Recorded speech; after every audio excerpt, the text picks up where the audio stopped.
India alliance ने 6 दिसंबर को बड़ी बैठक बुलाई है और इस बैठक में चिंतन मंथन होगा कि विधानसभा चुनाव में कहां गलती हुई, जिन गलतियों को सुधार कर लोकसभा चुनाव में मोदी को हराया जा सके, यानी बीजेपी को रोका जा सके जीत की हैट्रिक लगाने से। इन सब के बीच मायावती ने 10 तारीख को बड़ी बैठक बुलाई है। अब बैठक का दौर शुरू हो चुका है और ये बैठकें वो नतीजे साबित करेंगी कि 2024 में कौन जीतेगा। इन सब के बीच देखा जाए तो 28 करीब विपक्षी दल साथ थे, लेकिन विचार किसी के नहीं मिल रहे, ये बात तय हो गया विधानसभा चुनाव में। मायावती ने बात साफ कह दी थी कि भाई इनके हाथ मिल रहे हैं लेकिन दिल नहीं मिल रहे, गले मिल रहे हैं लेकिन इनके विचार नहीं मिल रहे। यह मायावती ने बहुत पहले ही कहीं ना कहीं एक भविष्यवाणी कर दी थी। सोशल मीडिया साइट एक्स पर इनका बहुत वायरल हुआ था वो पोस्ट कि मुंह में राम बगल में छुरी लेकर बैठते। वो हकीकत थी।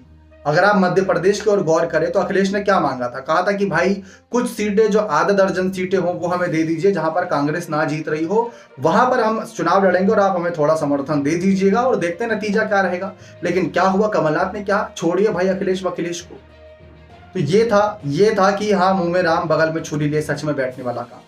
अब चर्चा है कि मायावती क्या इंडिया अलायंस की अगली बैठक में शामिल होंगी, क्या उन्हें निमंत्रण मिलेगा। इसके पीछे के सवाल इस वजह से खड़े हो रहे हैं क्योंकि राहुल गांधी का नेतृत्व विधानसभा चुनाव में कांग्रेस को ले डूबा। ये बीजेपी नेताओं का कहना है कि राहुल गांधी ने जितने प्रचार प्रसार किया वह सब काम नहीं आया।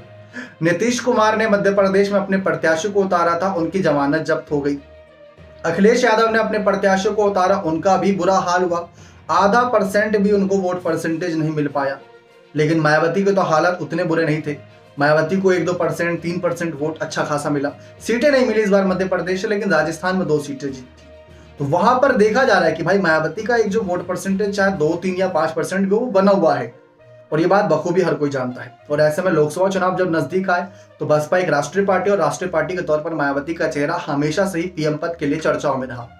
अब विपक्ष के चेहरों की बात करें उसमें नीतीश कुमार के नाम की चर्चा है। नीतीश कुमार, ये वही नीतीश कुमार जिन्होंने हाल ही विधानसभा सत्र के दौरान एक ऐसा बयान दे दिया था जिसको बीजेपी ने बहुत बड़ा मुद्दा बनाया, यहां तक कि प्रधानमंत्री नरेंद्र मोदी ने इस मुद्दे पर अपनी बात रखी थी।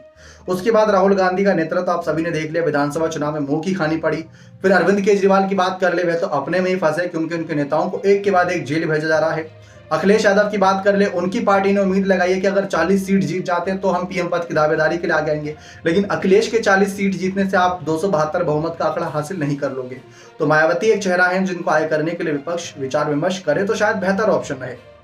लेकिन मायावती का फैसला है कि वह अकेले चुनाव लड़ेंगे।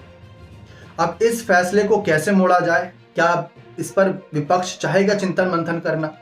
क्योंकि अभी तक किसी ने ये नहीं कहा, किसी विपक्षी नेता ने ये नहीं कहा कि भाई हम मायावती को निमंत्रण देते हैं कि वह हमारे दल की बैठक में शामिल हो। ना ही शरद पवार, ना ही लालू यादव, ना ही नीतीश कुमार, ना ही सोनिया गांधी, ना ही राहुल गांधी, किसी ने नहीं कहा कि मायावती शामिल हो।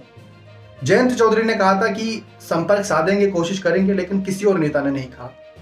तो अगली बैठक बहुत जानदार होने वाली, इस बात में कोई दो राय नहीं। कईयों के चेहरे लटके दिखेंगे तो कईयों को उम्मीद दिखेगी कि भाई किसमें उम्मीद दिख जाए, कौन मोदी को हरा दे, कौन बीजेपी को रोक दे। बहुत मुश्किल है समय विपक्ष के लिए समय, लेकिन कहते हैं बुरा समय है और बीत जाएगा। लेकिन समय के साथ हालात कैसे बदले, मायावती की बसपा की भी अलग रणनीतियां होंगी क्योंकि फिर उत्तर प्रदेश में बसपा एक बड़ी मुसीबत पैदा करेगी। तो वो मुसीबत पैदा हो उससे अच्छा बसपा को ही क्यों ना इंडिया दल में शामिल कर लें। इस पर बातचीत जरूर होनी चाहिए। आपको क्या लगता है कि मायावती को क्या इंडिया अलायंस में जोड़ना चाहिए या नहीं? अपना कमेंट सेक्शन में जरूर रखिएगा। बहुत बहुत धन्यवाद।